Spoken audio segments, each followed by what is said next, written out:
수많은 무리가 함께 갈새 예수께서 돌이키사 이르시되 무릇 내게 오는 자가 자기 부모와 처자와 형제와 자매와 더욱이 자기 목숨까지 미워하지 아니하면 능히 내 제자가 되지 못하고 누구든지 자기 십자가를 지고 나를 따르지 않는 자도 능히 내 제자가 되지 못하리라. 너희 중에 누가 망대를 세우고자 할진대 자기의 가진 것이 준공하기까지에 족할는지 먼저 앉아 그 비용을 계산하지 아니하겠느냐. 그렇게 아니하여 그 기초만 쌓고 능히 이루지 못하면 오는 자가 다 비웃어 이르되 이 사람이 공사를 시작하고 능히 이루지 못하였다 하리라. 또 어떤 임금이 다른 임금과 싸우러 갈 때에 먼저 앉아 1만 명으로서 저 2만 명을 거느리고 오는 자를 대적할 수 있을까 헤아리지 아니하겠느냐. 만일 못할 터이면 그가 아직 멀리 있을 때에 사신을 보내어 화친을 정할지니라. 이와 같이 너희 중에 누구든지 자기의 모든 소유를 버리지 아니하면 능히 내 제자가 되지 못하리라. 소금이 좋은 것이나 소금도 만일 그 맛을 잃으면 무엇으로 짜게 하리요. 땅에도 거름에도 쓸데없어 내버리느니라. 들을 귀 있는 자는 들을 지어라 하시니라. 아멘.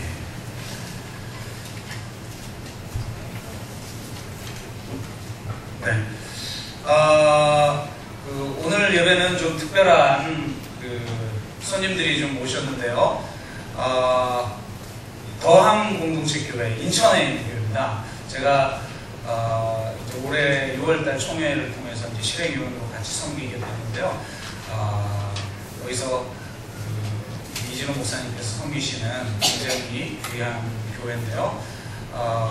더함 공동체교회는 이렇게 1년에 전반기 제가 전반기 후반기로 알고 있는데 맞나요? 네, 이렇게 흩어지는 교회 예배를 드려요. 그래서 건강하고 작은 교회에 함께 공교회성을 가지고 한 교회로서 서로 흩어져서 한 가족으로서 예배를 드리는 그런 예배를 드리는데 참 좋은 것 같아요. 그래서 저희 교회도 한번 흩어지는 예배 드리면 어떨까? 설교 준비도 한번 안 하고 그래서 너무너무 참 반가운 얼굴들이 좀 왔는데요. 한번 오늘 오신 분들 잠깐 한번 자리에서 일어나 주시겠습니까? 네. 이렇게 좀 흩어져 앉아 계시군요. 저 뒤쪽에도 앉아 계시고 중간에 앉아 계시고 뒤쪽에 계시는데 뒤에 위층에서는 보이나요? 네, 한번 이게 손을 좀 내밀어서 우리가 한번 같이 축복했으면 좋겠습니다. 당신 하나님의 언약 안에 있는 축복의 통로입니다. 우리는 한 가족입니다.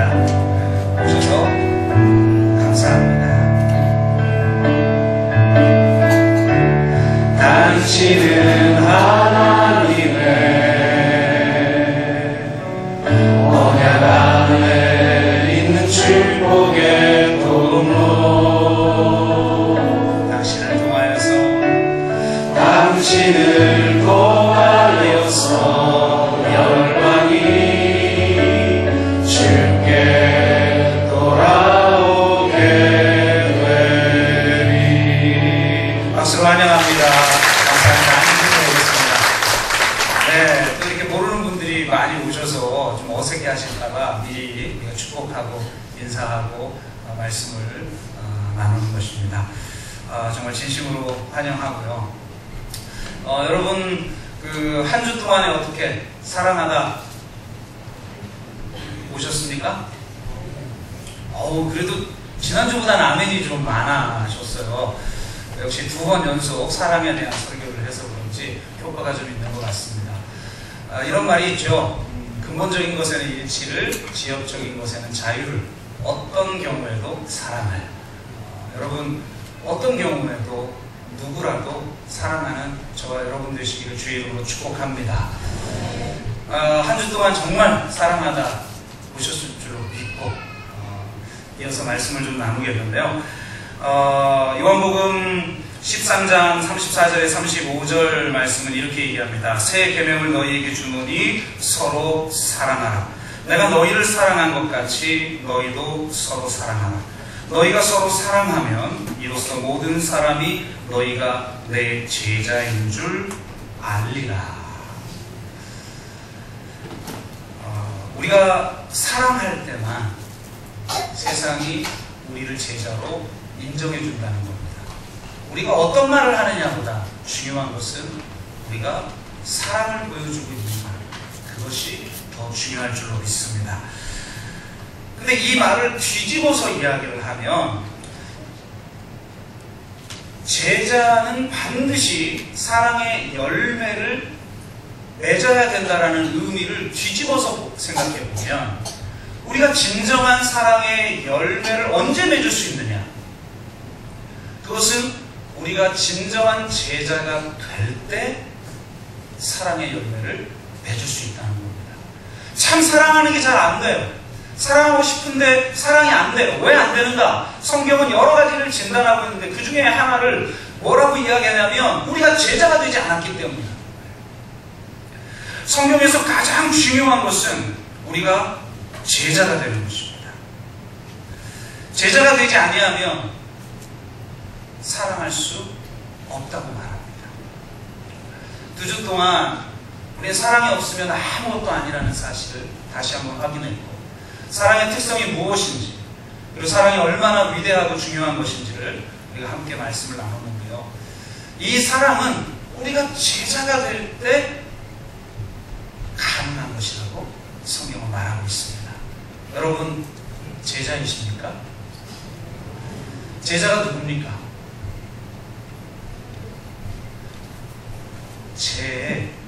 제자. 우리 교회는 제자가 별로 없어요. 주무시는 분이 별로 없어서 감사합니다. 진짜 제자가 누구입니까? 진짜 제자가. 오늘 진정한 제자가 누구인가를 말씀을 통해서 다시 한번 확인하여 우리가 진정한 제자로 서서 진정으로 사랑할 수 있는 사람들이 되기를 주의 이름으로 축복합니다. 제자의 첫 번째 특징은요, 주의 말씀을 말씀 그대로 받아들이고 그 말씀대로 순종하는 사람입니다. 요한복음 8장 31절에서 32절은 이렇게 이야기합니다. 너희가 내 말에 거하면 참으로 내 제자가 되고 진리를 알지니 진리가 너희를 자유롭게 하리라. 아멘. 여러분, 신앙의 본질은 우리에게 자유를 주는 것입니다. 근데 그 자유는 어떻게 오는가? 바로 진리를 알 때 오는 것입니다. 진리를 알면 진리가 우리를 자유케 할 줄로 믿습니다. 그런데 어떻게 진리를 압니까? 성경은요, 명확하게 이야기합니다. 제자가 돼야 진리를 안다고 말합니다. 여러분, 무슨 성경 공부 코스를 우리가 밟으면 진리를 아는 게 아니에요. 10년, 20년, 30년 신앙생활을 해서 수백 번, 수천 번 예배를 드리면서 많은 말씀을 우리가 배웠기 때문에 진리를 아는 게 아니에요. 진정한 진리는 우리가 제자가 될 때 알게 되는 겁니다. 다른 말로 말하면 우리가 진정한 제자가 되지 않으면 진리를 알 수가 없다는 거예요. 제자가 되는 게 먼저라는 겁니다. 제자가 되어야만 진정한 진리가 무엇인지를 알 수 있고 진리를 알아야 그 진리가 우리를 자유케 하는 것입니다. 그러므로 여러분 제자가 되시기를 주의 이름으로 축복합니다. 그런데 언제 제자가 되는가? 내 말이 거하면 참으로 내 제자가 되고 주의 말씀이 우리 가운데 거한다라는 거예요. 완전히 내 것이 된다는 겁니다. 내가 그 말씀을 먹어서 완전히 육화되었다는 거예요. 그래서 내가 그 말씀 그대로를 살아내는 거라는 거예요. 그 말씀을 있는 그대로 순종하는 사람이 제자라는 거예요. 오늘 본문을 보면 예수님이 기대하시는 제자는 자기 가족과 자기 목숨까지 미워하고 자기 십자가를 지는 자라고 말씀하고 계십니다. 그 말씀 그대로를 받아들이는 자, 이것이 바로 제자인 겁니다. 이 말씀을 희석시키거나 우리가 듣기 편한 수준으로 말씀을 변질시키는 것은 옳지 않습니다. 진정한 제자는 자기 목숨과 자기 가족까지도 미워하고 자기 십자가를 지라는 그 말씀 그대로를 따르는 자예요. 만약 그렇게 하지 못한다면 신자는 될지 모르지만 제자는 될 수가 없는 것입니다. 주님은 제자를 원하시는 것이지 신자를 원하시는 것이 아닙니다. 주님은 모든 족속으로 제자를 삼으라고 말했지 신자를 만들라고 말한 게 아니에요. 단지 종교인이 되라고 말한 게 아니에요. 단지 교회에 등록한 교인이 되라고 말하는 게 아니에요. 주님의 말씀을 있는 그대로 순종하는 제자를 삼으라고 우리에게 명령하신 것입니다. 하지만 한국교회는 이런 예수님의 명령을 있는 그대로 제시하지 않습니다. 왜요? 그런 말을 했다가는 교회 오지 않으니까요. 한국 기독교는 교인을 고객으로 여기고 고객을 만족시키기 위해 그들의 필요를 채우는 소비자 중심적 교회가 되어 버렸습니다. 그렇게 교회는 소비자를 불편하게 만드는 요소를 하나씩 제거하기 시작했어요. 그렇게 편안하게 자신의 욕구를 채우는 종교가 되면서 자신을 불편하게 하는 예수님을 자신을 편안하게 하는 예수님으로 바꿔버렸고 성경에 나타난 예수님을 거부하기 시작했으며 더 적나라하게 표현하자면 예수님을 교회 바깥으로 내어 쫓아버렸습니다. 우리가 진정한 제자가 되지 않는다면 우리도 예수님을 교회 바깥으로 쫓아낼 수 있다는 사실을 기억해야 합니다. 볼지어다 내가 문 밖에 서서 두드리노니 누구든지 내 음성을 듣고 문을 열면 내가 그에게로 들어가 그와 더불어 먹고 그는 나와 더불어 먹으리라. 우리는 이 구절을 어느 때 사용합니까? 전도할 때 사용해요. 불신자에게 이 구절을 사용합니다. 그러나 성경을 보십시오. 이건 불신자에게 한 말이 아니에요. 이건 요한계시록을 보면 라오디게아 교회를 향하여 하신 말씀이에요. 라오디게아 교회가 예수님을 믿는데 예수님을 교회 바깥으로 내어 쫓아버렸다는 거예요. 그래서 예수님이 교회 문을 두드리고 있는 거예요. 내가 너가 들어가서 먹기를 원하는데 이 문을 좀 열어주렴. 예수님을 믿어도 우리가 예수님을 교회 문 바깥으로 내어 쫓을 수 있다는 사실을 기억해야 합니다. 내가 예수 그리스도의 그 말씀대로 아무든지 나를 따르려거든 자기 목숨을 미워하고 자기 가족을 미워하고 자기 십자가를 지고 나를 따르라. 아무든지 나를 따르려거든 모든 소유를 다 버리고 나를 따르지 아니하면 내 제자가 될 수 없다 라고 하는 그분의 명령 앞에 문자 그대로 말씀 그대로 내가 순종하는 사람이 제자라는 겁니다. 하나님은 그 제자를 원하시는 것이지 우리가 단순히 종교생활하는 신자를 원하는 게 아니라는 거예요. 그리고 그 신자는 진짜 진리를 알 수 없어요. 지적으로 인정하는 게 아는 게 아니죠. 내가 예수 그리스도의 말씀대로 순종해 볼 때 진짜 진리를 우리가 경험하게 되는 것이고 그 진리가 우리를 자유케 하는 것입니다. 그러므로 여러분 성경에 있는 말씀을 희석하거나 변질시키는 것이 아니라 말씀 그대로 붙들고 순종하는 자가 되시기를 주님으로 축복합니다. 그러면 어떤 순종을 주님이 원하시는가? 첫째는 자기 가족까지도 미워하고 자기 십자가를 지는 자들이 되어야 한다고 말합니다. 여기서 미워한다라는 건 우리가 누군가를 증오할 것처럼 증오한다는 말이 아니죠. 성경의 용법은요 상대적 용어예요. 비교 용어예요. 그러니까 내가 사랑하는 분이 너무 그분에 대한 사랑이 너무 절대적이어서 내가 사랑해야 될 또 다른 것이 아예 미움처럼 보이는 그런 사랑으로 사랑하느냐라고 묻고 있는 거예요.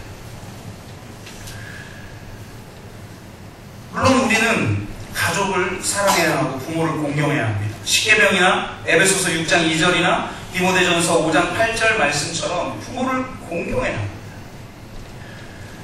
그런데 완전히 상반되는 것처럼 주님이 왜 이렇게 말씀하시는가? 그것은 우리가 부모를 공경하고 부모를 사랑해야 하지만 그 가족 사랑의 한계라는 게 있다는 거예요. 어떤 한계냐? 바로 하나님을 사랑하고 하나님의 나라와 의를 구하는 한계 내에서 가족 사랑을 해야 된다는 거예요. 많은 경우는 이게 서로 대립되진 않아요. 하나님을 사랑하고 하나님의 나라와 의를 구하는 것이 내가 내 부모를 공경하는 것으로 많은 경우는 드러납니다. 그러나 때로는 이것이 서로 대립되어질 때 과연 나는 가족 사랑을 선택할 것인가? 하나님 사랑을 선택할 것인가? 나는 자기 왕국을 건설하며 자기 가족만을 위해서 살아갈 것인가? 아니면 하나님의 나라와 의를 구할 것인가? 주님은 우리에게 평화를 주러 왔다고 하지 않으셨어요. 내가 너에게 불화를 주러 왔다. 내가 너에게 검을 주러 왔다라고 말씀하십니다. 그 불화 가운데, 그 검 한가운데에서 우리는 과연 가족 사랑까지 내어놓을 수 있는 사람인가? 그것을 주님이 묻고 계십니다. 우리의 가족 사랑의 한계선이 어디인가를 명확하게 주님이 보여주고 계시는 거예요. 그 한계선 넘어서 하나님이 나를 부를 때에, 그 한계선 너머로 나를 부를 때에 나는 과연 내 가족 사랑까지 내어놓고 하나님 사랑을 위해서 내 자신을 내어놓을 수 있는 사람인가? 그걸 묻고 계시는 거죠. 너희는 먼저 그의 나라와 그의 의를 정말 구할 수 있는 사람인가? 그걸 지금 묻고 계시는 거예요. 위대한 기도와 믿음의 사람이었던 허드슨 테일러는 중국 선교사로 가라는 하나님의 부르심에 응합니다. 그런데 그에게 유일한 걸림돌이 뭐냐면 그의 아버지가 먼저 돌아가신 상황에서 홀로 되신 어머니였어요. 이 홀로 되신 나이 드신 어머님을 남겨두고 선교사로 떠난다라는 것이 그가 치물해야 할 대가요, 그가 짊어져야 할 십자가였어요. 그런데 그는 대가를 지불하고 십자가를 짊어지기로 결단합니다. 그러면서 그가 썼던 일기장에 이런 한 대목이 나옵니다. 제가 그대로 한번 읽어드립니다. 지금은 이미 고인이 되신 나의 사랑하는 어머니께서 그날 나를 보려고 나의 조그만 선실에 오셨다. 이제 중국으로 떠나려고 하는 그 배편을 의미하는 거죠. 어머니는 어머니의 사랑이 담긴 손길로 작은 침대를 깨끗이 해주셨다. 어머니는 내 곁에 앉으셔서 기나긴 이별에 들어가기에 앞서 함께 마지막 찬송을 부르셨다. 우리는 함께 무릎을 꿇었고 어머니는 기도하셨다. 그것이 내가 중국으로 가기 전에 마지막으로 들은 어머니의 기도다. 그리고 작별의 시간이 다가왔다. 나를 위해 어머니는 자신의 감정을 할 수 있는 한 억제하셨다. 나는 갑판에 홀로 서 있었고 어머니는 우리가 선창을 지나 먼 바다로 나가는 동안 배를 쫓아오셨다. 선창을 벗어나면서 이별이 한층 깊이 느껴졌다. 나는 그때 어머니의 마음에서 배어나오던 고통의 절규를 절대로 잊을 수 없을 것이다. 그것은 마치 비수와 같이 내 마음을 관통해 지나갔다. 그때까지 나는 하나님이 세상을 이처럼 사랑하사 라는 말의 의미를 완전히 깨닫지 못하고 있었다. 그 순간 나는 그것의 의미를 깨달을 수 있었고 어머니도 마찬가지였다고 생각한다. 하나님을 찬양하라. 주님을 따라 자신을 비우고 주님의 위대한 명령에 순종하여 모든 것을 버리는 사람에게 허락하신 넘치는 기쁨으로 인하여. 우리가 부르는 복음성가집 제목이 넘치는 기쁨인데 그 넘치는 기쁨은 언제 나타나는가? 주님을 따라 자신을 비우고 주님의 위대한 명령에 순종하여 모든 것을 버릴 때 우리에게 허락되어진 거라는 거예요. 내가 진정으로 이 명령 앞에 순종해 보지 않으면 하나님이 세상을 이처럼 사랑하사 자기의 독생자 아들까지 아낌없이 주셨다라는 말을 이해할 수 없다는 거예요. 머리로는 이해하지만 그 말이 무엇인지를 진짜 알 수 없다는 거예요. 여러분, 주님이 이렇게 명령하실 때 정말 내 모든 것을 내어놓을 수 있는 사람들입니까? 주님이 먼저 나를 위해서 자기 목숨을 완전히 내어놓으신 그 사실 앞에, 그 사랑 앞에 반응하여 내 가족까지 내어놓을 수 있는 사람이다. 그것을 묻고 있는 것입니다. 그 사랑의 한계 안에서 부모를 사랑해야 진짜 부모를 사랑하고, 그 한계 안에서 가족을 사랑해야 진짜 가족을 사랑하는 거예요. 그렇지 않는 한 끊임없는 왜곡 속에서 우리 자기 욕망을 채우려고 사랑하는 거죠. 지난 2주간 동안 사랑에 대해서 나눴던 그 진정한 사랑은 바로 자신의 이 인간적 사랑의 한계를 글 수 있는 절대자 하나님의 사랑을 맛봤을 때만 가능한 것입니다. 단순히 맛보는 것이 아니라 그 사랑 앞에 반응하여 내 가족까지도 미워하고 자기 십자가를 지고 주님을 따를 수 있을 때, 그때 진정한 제자가 될 때 사랑할 수 있는 것입니다. 주님은 그걸 오늘 여러분에게 요구하고 계십니다. 그렇게 요구하셔도 여러분 예수님을 믿겠습니까? 그렇지 못한다면 예수를 믿을 수가 없는 거예요. 그래서 예수님이 뭐라고 해요? 넌 나를 따라오기 전에 비용을 계산해봐. 내가 너에게 요구할 게 있는데 비용을 계산해보고 그 대가를 치를 수 없다고 생각하면 다른 생각하지 마 라고 말하고 있는 거예요. 그것을 우리가 하나님 앞에 내어놓고 결단할 때, 진정한 제자가 될 때 사랑할 수 있고 진리를 알 수 있는 줄로 믿습니다. 또 하나는 이렇게 주님이 말씀하시는 이유는요, 인간적인 사랑, 자기 가족의 사랑에 한계를 긋기 위해서이기도 하고, 두 번째 의미는 뭐냐면 그 한계를 넘어서게 하기 위해서 그렇게 말씀하시는 거예요. 여러분, 자기 사랑, 자기 가족 사랑은요 도적들도 할 수 있습니다. 주님이 말씀하시잖아요. 도둑도 자기 자식에게 좋은 걸 할 줄 알거든. 하물며 내 하늘에 계신 너희 아버지일까 보냐. 이 가족 사랑이라는 것 위대해 보이지만 이 자기 가족 사랑이라는 것에 숨어있는 것을 볼 줄 알아야 된다는 거예요. 뭡니까? 자기 가족 사랑만 사랑하는 거예요. 그래서 결국 그 가족 사랑에 배치되는, 그 가족 사랑의 경계 바깥에 있는, 혹은 그 가족 사랑에서 배제된 그 존재들을 우리는 거부하고 우리는 심지어 미워할 수 있는 사람들이라는 거예요.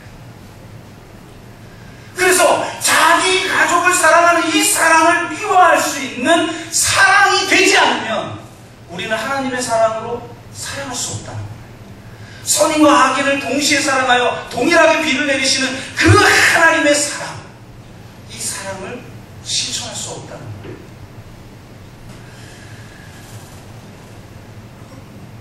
자기 가족만 사랑하는 이 사랑이, 우리 가족만 사랑하고 우리 교회만 사랑하고 우리 지역만 사랑하고 우리 나라만 사랑하는 그런 사랑으로 인해서 그 사랑에서 배제된 자들에게 고통을 가하고 아픔을 가할 수도 있다는 거예요.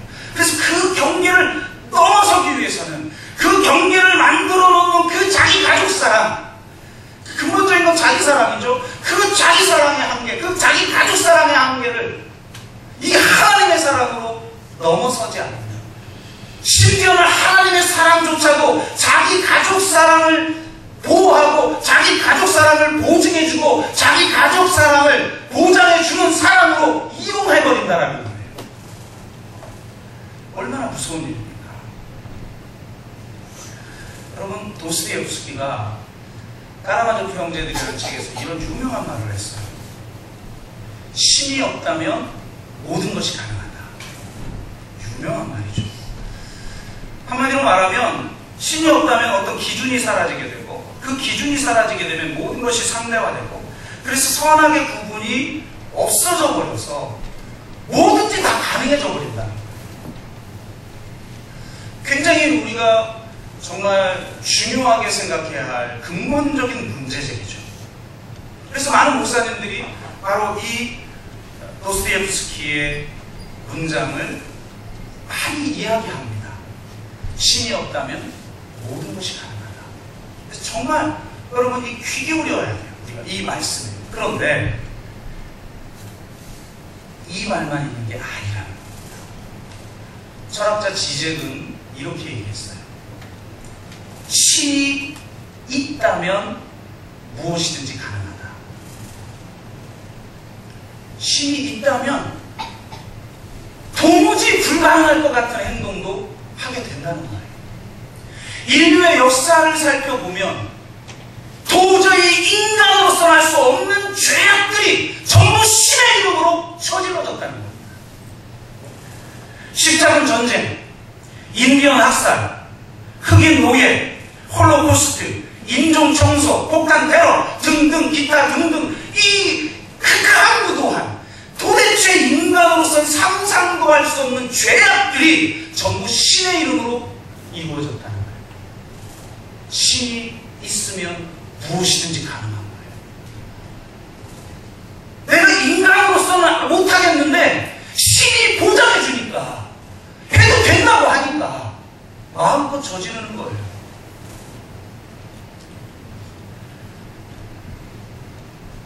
자기 사랑 안에 갇힌, 자기 가족 사랑 안에 갇힌 하나님의 사랑은 이렇게 치명적이에요.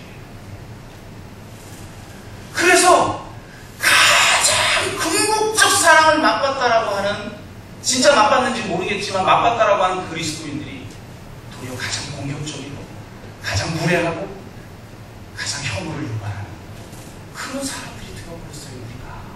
우리가 신이 있다면 무엇이든지 가능한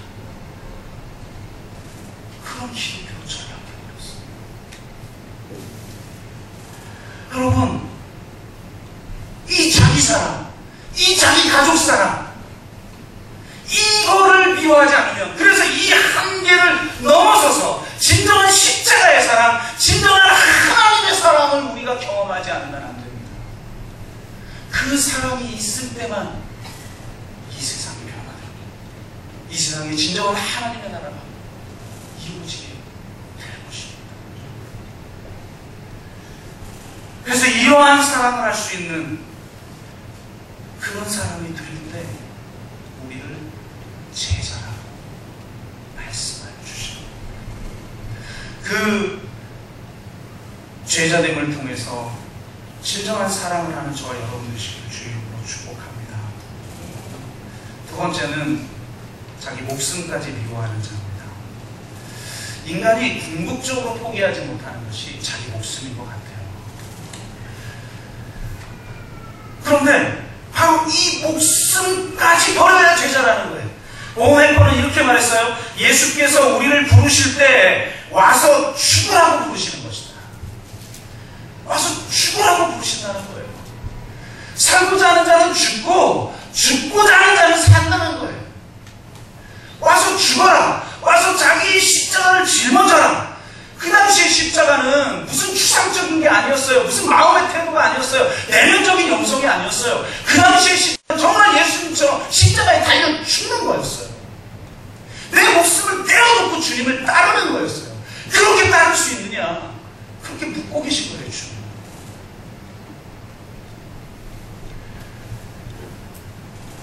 제가 읽었던 책 중에 정말 감동적인 책의 한 대목이 있는데요. 이렇게 이야기하더라고요. 저 변방의 작은 마을 갈릴리에서 시작된 하찮은 종교가 어떻게 로마에 굴복하지 않고 어떻게 로마를 정복할 수 있었을까?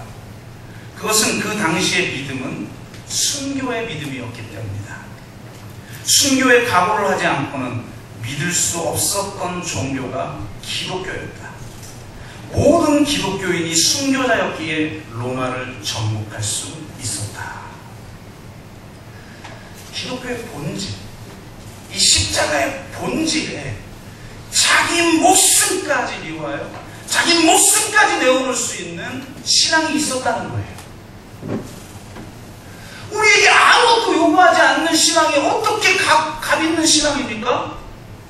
하나님의 나라는 마치 밭에 감춘 보화와 같아서 그것을 발견한 사람은 자기 전 재산을 팔아서 그 밭을 샀다고 그랬어요.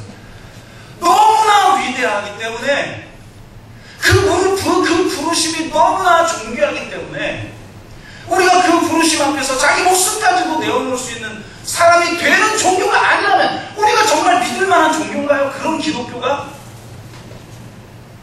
여러분은 자기 목숨을 내어놓고 계십니까? 주님이 부르시면 언제든지 자기 목숨까지도 내어놓을 준비가 되어 있는 것입니까? 그런 제자가 될 때 진리를 알게 되고 진리가 우리를 자유케 하는 것입니다. 그런 제자가 될 때 우리 가운데 사랑이 역사하여서 사랑할 수 있는 사람이, 내가 제자는 안 됐는데 계속 사랑하려고 노력해요. 안 되죠.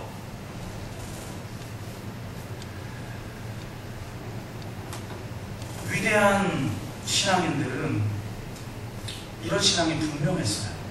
심지어는 어린아이들에게 이런 신앙이 나타났어요. 제가 정말 도전받고 읽었던 책 중에 하나가 럼브란트라고 하는 사람이 있어요. 이 사람은 그 동구권에서 예수님을 믿는다는 이유로 지하 감옥에 몇십 년 동안 독방에 갇혀 있다가 나온 사람이에요. 주님을 위해서 그런 헌신을 했던 사람이 이 쓴 책은 그냥 막 글자 하나하나가 그냥 막 꿈틀거리는 거죠. 근데 이분이 특별히 이 동구나 그 다음에 중동이나 그 다음에 아시아 쪽에서 이 핍박받았던 사람들의 이야기를 수집해서 낸 책이 있어요. 근데 거기에 제가 한 그 스토리가 굉장히 마음에 오랫동안 남았는데요. 중국에서 실제로 있었던 일이에요. 엄마와 어린 5살짜리 딸이 있었는데 이 엄마가 예수님을 믿는다는 이유로 둘 다 감옥에 gat히게 됐어요. 그러니까 딸이 너무나 무섭잖아요. 그래서 이제 운 거예요. 그랬더니 같이 갇혀온 수감자들도, 다른 수감자들, 다른 죄목으로 잡혀온 수감자들도 아니 예수 믿는 게 얼마나 중요하길래 저 어린아이가 울고 있는데 예수 믿는다고 이런 데 갇혀왔어. 막 수군거리고. 교도소 소장까지도 그 어머니에게 이렇게 얘기합니다. 아이가 불쌍하지도 않았어. 이젠 기독교인이 아니며 앞으로 교회에 가지 않겠다라고 말하기만 하면 당신과 아이를 풀어주겠어. 이 어머니가 너무 마음이 아파서 결국은 그런 고백을 하고 석방이 됩니다. 석방되면 2주 후에 많은 사람 앞에서 나는 기독교인이 아닙니다 라고 소리쳐야만 돼요. 그렇게 하겠다라고 약속을 하고 석방이 됩니다. 집에 돌아오자 그 어린 딸아이가 이름이 샤오메이라고 하는 아이였는데 이렇게 엄마에게 얘기해요.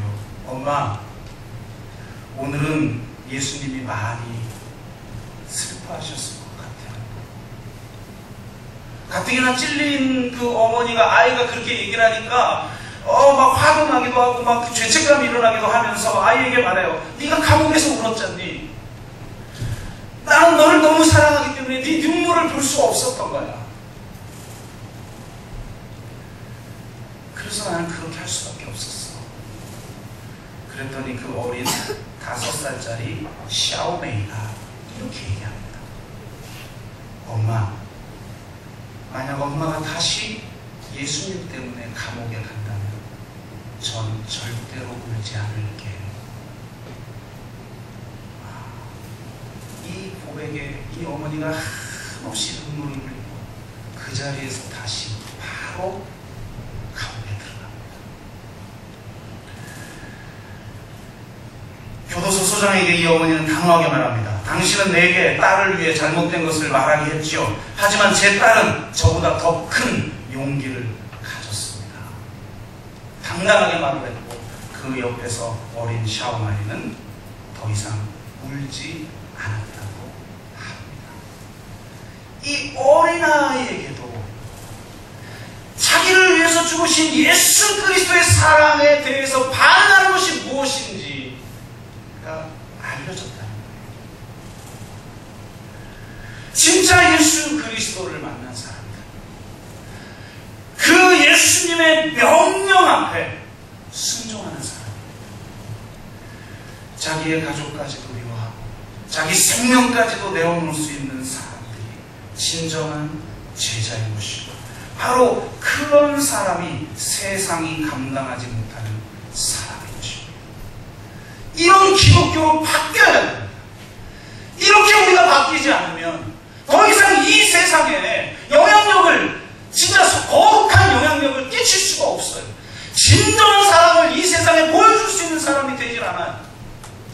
진리를 알지도 못하면서 진리를 아는 것처럼 세상을 정죄하고 세상을 비판해봤자 세상은 눈 하나 깜짝하지 않나요? 우리가 진정한 십자가의 사랑이 무엇인지를 보여줘야만 합니다. 이 두 가지 요구를 하신 것에 대한 결론식으로 주님이 세 번째 요구를 우리에게 하시는데요. 이것은 앞에 두 가지의 결론이기도 하고 요약이기도 하고 동시에 새로운 도전이기도 합니다. 33절에 보니까 뭐라고 말하냐면 자기의 모든 소유를 버리지 아니하면 주님의 제자가 될 수 없다고 합니다. 주님은 단지 우리의 내면적인 소유의식을 초월하라고 말하지 않아요. 예수님은 어느 정도의 소유를 포기하라고 그렇게 말씀하지도 않아요. 예수님은 뭐라고 말씀하시느냐? 너의 모든 소유를 버리고 나를 따르지 아니하면 결단코 내 제자가 될 수 없다고 합니다. 여러분, 도대체 소유가 무엇이기에 모든 소유를 버리라고 할까요? 소유는요, 근본적으로는 탐욕을 의미합니다. 인류 최초의 죄가 탐욕에서 나왔죠. 하와가 선악과를 보고 어떻게 했어요? 보고 탐내어 먹었느니라. 여러분, 먹었다라는 건 확실히 자기 것으로 만들었다는 거예요. 내 거라는 거예요, 내 거. 아이들 어렸을 때 이렇게 싸우는 거 보면요, 참 유치하잖아요. 이기적이고 애들은. 그래가지고 반드시 애들 숫자에 맞게 뭘 사줘야지. 그 숫자에 맞추지 않으면 공동체가 깨져. 그러니까 한국 기독교가 어린아이 같은 신앙이죠. 각자의 모든 필요가 채워지지 않으면 하나님 안 믿어요. 공동체 다 깨져. 그래가지고 서로 싸워요. 내 거, 내 거. 빵이 하나가 있어요. 내 거 만드는 확실한 방법 뭐죠? 그렇죠. 일단 침 발라야죠. 내 거, 찜해놔야죠. 그것도 무시하는 강력한 인간들이 있잖아요. 찜 발라도 뺏어서 먹어. 그러니까 안 뺏기려면 어떻게 해야 돼요? 먹어야 돼요. 먹는 게 내 거 만드는 거예요. 그러니까 보고 탐내어 먹었느니라는 건 뭐냐면 보고 탐내어 내 걸로 소유하였느니라는 거예요. 그래서 이 단어가 동일하게 아간 사건에 나오죠. 아간이 전리품을 취했을 때 나중에 들켜서 제비 뽑아서 아간이 그 전리품을 취했다라는 걸 알고 너 왜 그랬냐 하니까 아간이 뭐라고 해요? 내가 그 전리품을 보고 탐내어 취하였나이다. 소유하였나이다. 히브리어가 똑같아요. 보고 탐내어 먹었나이다. 보고 탐내어 취하였나이다. 소유했다는 거죠. 자기 것으로 만들었다는 거죠. 그러면 우리는 어떤 것을 소유하고 싶어 합니까? 그것 자체가 어떤 힘을 우리를 소유하고 싶도록 탐욕을 불러일으키게 하는 게 아니죠. 여러분, 지폐 하나가 있는데 그 지폐 자체가 탐난 거예요? 그 병풍 가득한 지폐 뭐하러 탐냅니까? 왜 탐내죠? 그것이 가지고 있는 힘 때문에 탐내는 것이죠. 그래서 성경은 뭐라고 이야기해요? 보고 탐내어 취하였나요? 왜 갑자기 탐스러워 보였을까? 왜 갑자기 탐심이 일어났을까? 바로 그것을 따먹을 때, 그것을 소유했을 때 하나님과 같이 되기 때문이에요. 즉 하나님의 전능성을 소유하게 되는 거예요.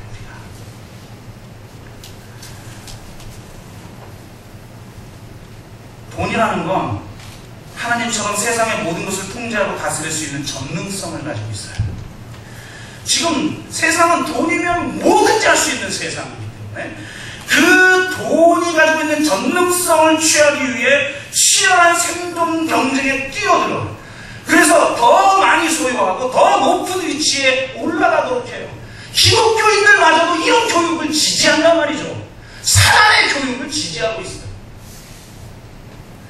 전능성의 자리에 오르려는 최초의 인간들처럼 모두가 탐욕에 물들어 있어요. 이 시대가 진정으로 필요로 하는 영성은 내가 믿었더니 하나님이 기적을 주셔서 내가 형통케 되었다가 아니에요. 이 시대의 진정한 영성은 예수 그리스도의 철저한 자기 비움이에요.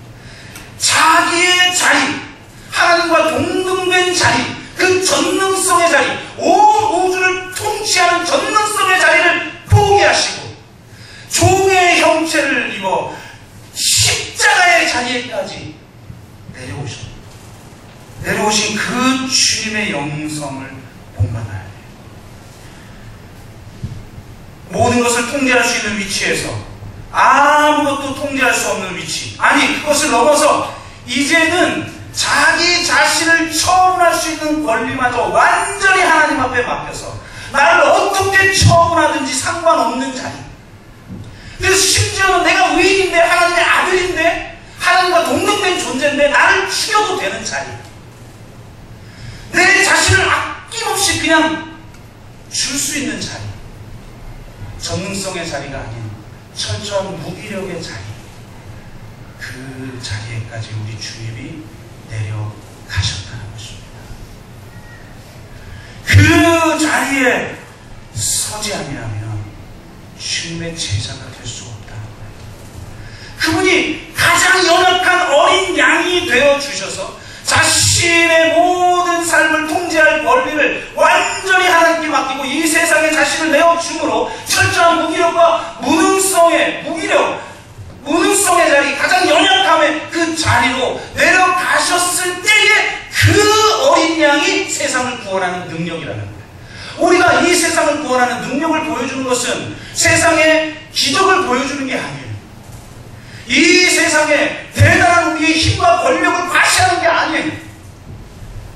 무기력의 자리에까지 내려가서 자기를 완전히 내어주는 거예요.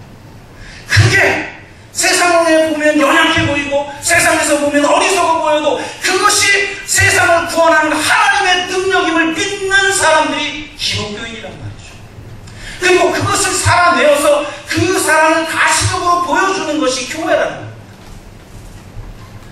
이렇게 모든 소유를 내려놓고 그 전능성의 자리에서 내려와 철저한 사랑의 무능력 가운데로 내려오는 사람들, 그것이 바로 기독교입니다. 그렇게 하라고 말씀하십니다. 모든 소유를 버리지 아니하면 결단코 내 제자가 되지 못하리라. 그렇게 말씀하십니다. 결론을 냈습니다. 사랑하며 사십니까? 여러분 진리를 아십니까? 그러려면 제자가 되어야 합니다. 자기 가족을 미워하고 자기 목숨을 미워하고 모든 소유를 버리고 자기 십자가를 지고 주님을 따르는 자가 되어야 합니다. 그렇게 주님의 제자가 되지 않으면 십자가의 비밀을 알 수가 없고 우리 주님을 온전히 사랑할 수가 없으며 우리의 이웃을 사랑할 수도 없는 것입니다. 성경에 보면 예수님이 기적을 행하고 나니까 사람들이 당신이 메시아입니다 라고 고백해요. 그때마다 예수님이 뭐라고 하냐면 말하지마, 말하지마, 말하지마, 금지시켜요. 아니 메시아가 오셨고 메시아임을 본인이 증명하러 이 땅에 오셨으면 사람들이 이분이야말로 메시아입니다 라고 말하도록 놔둬야죠. 그런데 왜? 예수님은 계속해서 말하지 마, 알리지 마 라고 말을 했을까요? 그것은 진정한 메시아라고 하는 것은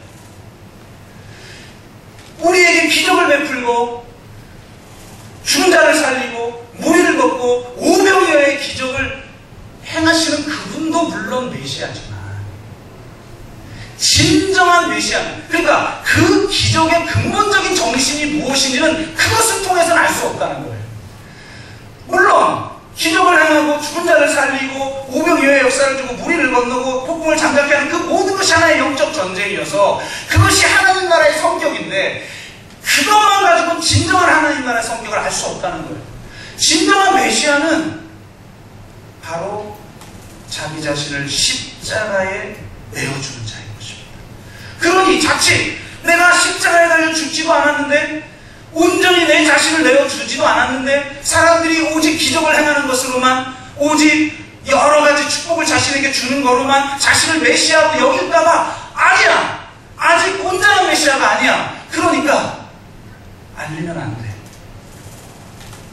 내가 십자가에 달려 아낌없이 너에게 내 생명을 내어줄 때 그때 알려 라고 말하는 거예요.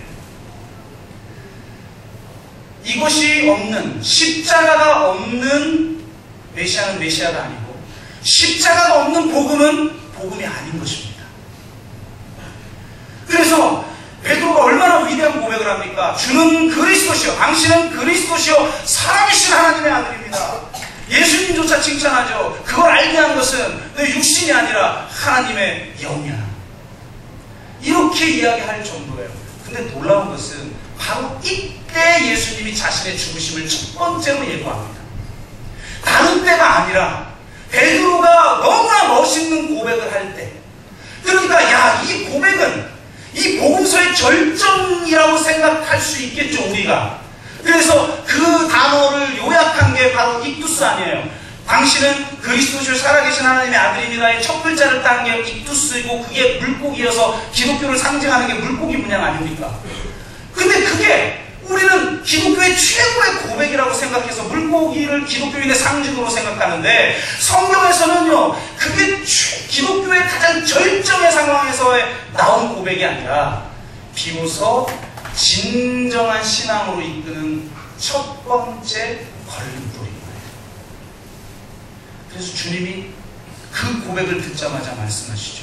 내가 인자가 많은 사람들에게 보람받고 죽어야 하느니라, 그리고 3일 만에 부활해야 하느니라 라는 말씀을 하십니다.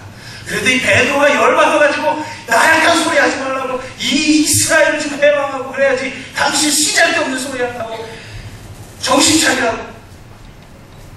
제가 자주 겪는 거라.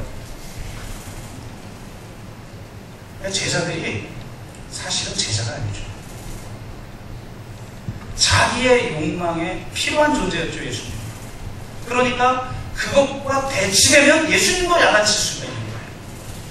진정한 제자가 되지 않으면 예수님도 야단칠 수 있는 거예요. 한국교회가 지금 예수님도 바깥으로 내쫓고 예수님도 야단치고, 왜 이렇게 시작되는 소리를 안 해가지고 무슨 잘 믿고 그냥 축복받으면 되지, 자기 십자가를 지고 자기 살아. 그럴 수가 있다는 거예요. 그러니까 야단치니까 주님이 뭐라 그래요? 사단아, 내 뒤로 물러가라. 예수 그리스도께서 십자가에서 나약하게 죽으신 그 어린 양의 죽음이 이 세상을 구원하는 능력이라는 거예요. 이 세상의 힘을 과시하고 우리의 권력을 과시하는 게 기독교가 아니라 철저하게 낮아져서 무기력의 자리에 나가서 그 사랑의 무기력함을 그들에게 보여줘야 된다는 거죠. 놀라운 건 예수님의 그 고백이, 예수님에 대한 그 고백이 있고 나서 예수님이 십자가에서 죽으시고 부활하실 걸 예고하시잖아요. 거기서 끝나지 않는다는 거예요. 예수님은 십자가에 죽으셔야만 메시아예요. 그럼 예수님이 십자가에서 죽으시고 나서는 우리는 메시아임을 온전하게 그냥 알 수 있을까? 그걸 지금 예수님이 우리에게 문제제기하고 있어요. 그래서 바로 이 베드로에게 사단아 내 뒤로 물러가라고 야단친 다음에 제자들을 향해서 뭐라고 말씀하시느냐? 누구든지 나를 따라오려거든 자기를 부인하고 자기 십자가를 지고 나를 따를 것이니라. 누구든지 제 목숨을 구원코자 하면 잃을 것이요 누구든지 나를 위하여 제 목숨을 잃으면 찾으리라. 아무리 우리 주님이 십자가에 달려 죽으셔서 진정한 메시아가 돼도 내가 주님처럼 자기 십자가를 지고 자기를 부인하고 주님 앞에 순종하지 않는 자는 예수의 십자가를 결코 알 수 없다는 거예요. 그 예수 그리스도의 구원의 능력을 결코 경험할 수 없다는 거예요. 내가 십자가를 짊어지고 자기를 부인하고 주님을 따를 때 자기 가족까지 미워하고 자기의 목숨까지 미워하고 자기의 모든 소유까지 내어놓을 수 있는 제자가 될 때 십자가가 무엇인지를 진정으로 알게 되고 내가 제자가 되니 진리를 알게 되고 진리를 아니 그 진리가 우리를 자유케 하는 것입니다. 여러분 사랑하며 삽시다. 사랑하십시오. 옆에 사람 손잡고 오늘 부부싸움하고 오셨죠? 사랑해. 고집부려서 미안해. 전능성의 자리를 끝까지 차지하려고 왕권 다툼에서 미안해. 내가 그냥 사랑할게. 내가 무기력한 자가 되어 사랑할게. 자기 가족 사랑이 아니라 신적 사랑으로 사랑할게.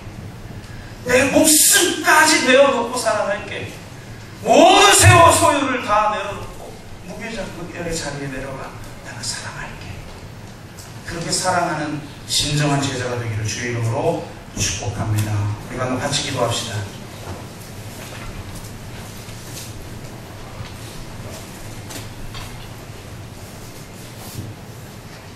여러분 사랑하며 살고 있습니까? 진짜 세상 사람들이 우리를 제자로 인정합니까? 여러분 제자입니까?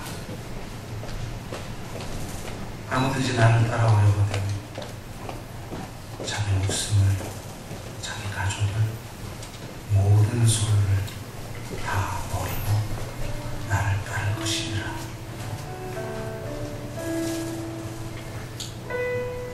누구든지 제 목숨을 구원코자 하면 잃을 것이고 누구든지 나를 위하여 제 목숨을 잃으면 찾으리라 말씀하신 주님,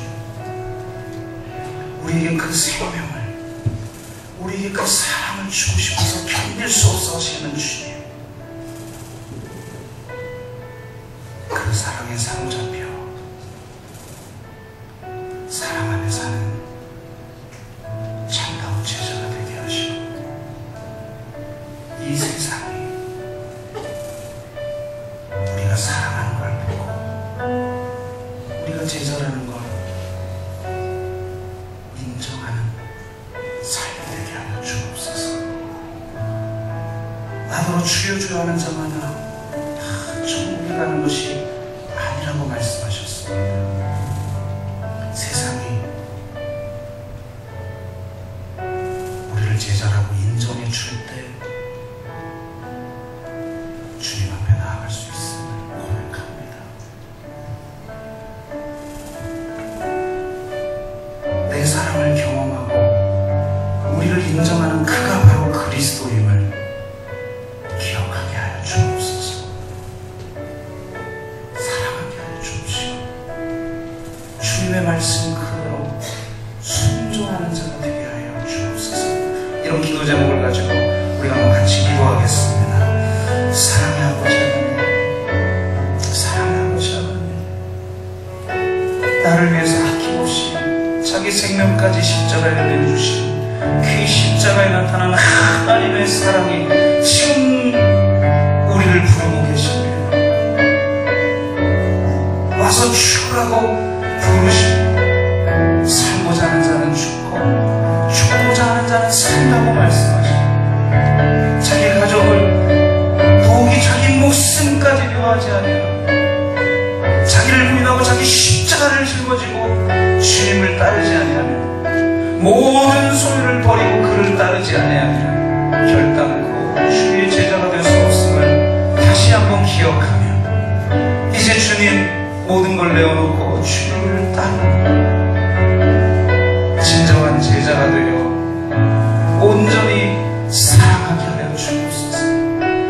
사랑이 없으면 아무것도 아님을 그 사랑이 모든 것을 이기게 하는 저 십자가의 사랑으로 용서하고 저 십자가의 사랑으로 자신을 내어주고 저 십자가의 사랑으로 저 무기력의 자리에까지 내려가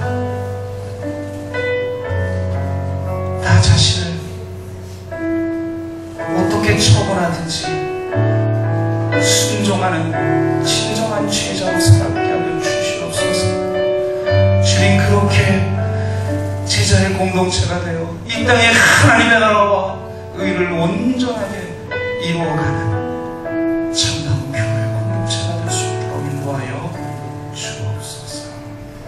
하나님, 오늘 우리에게 주시는 도전 앞에 진정한 제자가 되어 주님을 따르는 우리 모두가 되게 하여 주시고 그 제자에게 주시는 넘치는 기쁨과 넘치는 그 사랑 지금 우리로부터 이 교회로부터 흘러가게 하여 주옵소서.